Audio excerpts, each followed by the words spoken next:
दोस्तों, हम सभी जानते हैं कि अभी कलयुग चल रहा है और भविष्य वक्ताओं की भविष्यवाणियों और एस्ट्रोलॉजर्स के ग्रह नक्षत्रों के अनुसार कलयुग अपने अंत समय में है। बहुत से लोगों के सवाल थे कि कलयुग में श्री हरि का अवतार कल्कि भगवान के साथ कलि राक्षस का अंत करने में कौन कौन सी शक्तियां उनका साथ देने के लिए अवतार लेंगी। दोस्तों, हम सबको पता है अच्छाई से बुराई ज्यादा बलशाली होती है और यही कलयुग है। सही से ज्यादा लोग गलत का साथ देते हैं। इस पृथ्वी के ऊपर घोर पाप बढ़ गया है और उसका अंत करने के लिए स्वयं श्री हरि अवतार लेंगे और भविष्य मालिका के अनुसार श्री हरि जन्म ले चुके हैं और अभी के समय में हो रही असमय घटनाओं का होना ये कल्कि भगवान की लीलाओं की शुरुआत है। अब सवाल है कि कल्कि भगवान के साथ और कौन कौन से देवी देवता उनके साथ आएंगे और क्या अकेले ही कल्कि भगवान सारे देवी देवताओं को पीछे छोड़ते हुए सभी राक्षसों के साथ में अकेले युद्ध करेंगे। तो आपको बता दें दोस्तों, कल्कि भगवान अकेले ही सारे राक्षसों के साथ में युद्ध नहीं करेंगे। यह समय बहुत बड़ा समय है जिसके अंदर सभी देवी देवता कलयुग के इस महत्वपूर्ण समय के अंदर अवतार लेंगे और इस समय के अंदर बहुत ही महत्वपूर्ण एक अवतार होने वाला है जो कल्कि भगवान के साथ में कलि पुरुष जैसे राक्षस का अंत करने में मदद करेंगे।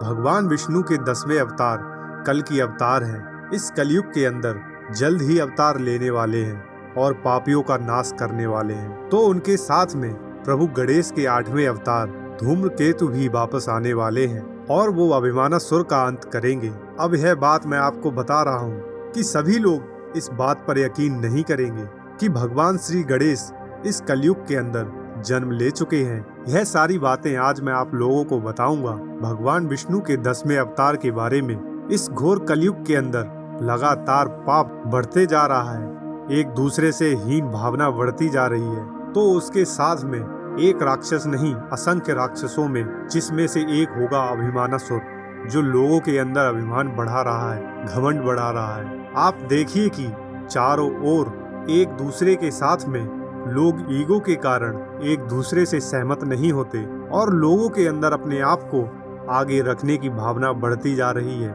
जी हाँ, अभिमानासुर वही राक्षस है जो यह सारी बातों से खेल रहा है। दोस्तों, हंतासुर श्री गणेश का बहुत बड़ा भक्त था और उसकी तपस्या पूर्ण होने पर उसने श्री गणेश से एक वरदान मांगा कि मुझे इतनी शक्तियाँ प्रदान करो कि मुझे युद्ध में कोई न हरा पाए और सारे पराक्रम को कोई अगर हराएगा, कोई पराक्रमी व्यक्ति, तो वह आपके बराबरी पराक्रमी होना चाहिए। मैं स्वयं को या फिर आप मुझे हरा पाएंगे। तो भगवान श्री गणेश ने उसको यह वरदान दे दिया था। अब इस पराक्रम और इस वरदान को मिलने के बाद में वह तीनों लोगों के अंदर हाहाकार मचाने लग गया। उसका अभिमान बढ़ता जा रहा था। जब चारों ओर लोग मर रहे होते हैं, सारे देवी देवता परेशान होते हैं, ऋषि मुनि परेशान होते हैं, तो भगवान गणेश अपने धूम्रवर्ण अवतार के अंदर सामने आते हैं और अंतासुर की जितनी भी ताकतवर सेना थी उसको एक ही प्रहार से नष्ट कर देते हैं। और जब अंतासुर इस बात को देखता है तो उसको यह प्रतीत होता है कि अब मेरा अंत निश्चित है, क्योंकि भगवान श्री गणेश का स्वयं अवतार धूम्रवन आया हुआ है जो अब मेरा अंत कर देगा। तो भगवान के पैर पकड़ लेता है और कहता है कि मेरी गलतियों को समाधान दो और मुझे इस पछतावे से बाहर करो। तो भगवान गणेश उसको यह वरदान देते हैं कि तू इतनी दूर चला जा और वहाँ पर अपना राज्य बना, जहाँ पर लोग अपने स्वार्थ इच्छा पूर्ति के लिए भगवान का नाम ले और हर इंसान घमंडी और अभिमानी हो। चारों ओर ईश्वर का नाम भी अभिमान के कारण लिया जाए, वहीं पर तेरा राज्य फैले, वहीं तू बचा रह सकता है। लेकिन जब भी तेरा रूप बढ़ेगा, तेरा पाप बढ़ेगा, अत्याचार बढ़ेगा, तो मुझे तेरा वध करने के लिए आना पड़ेगा।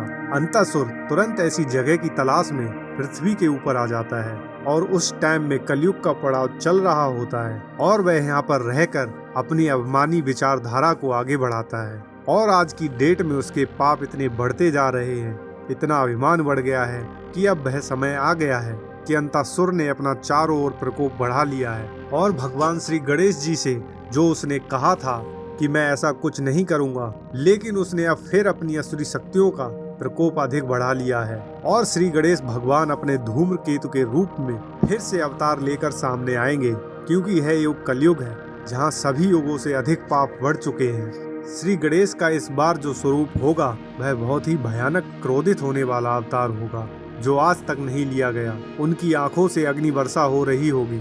जहाँ वह जाएंगे वहाँ नीले रंग का धुआं निकल रहा होगा और उस नीले रंग के धुएं में पापी आत्माएं खुद ही भस्म हो जाएंगी।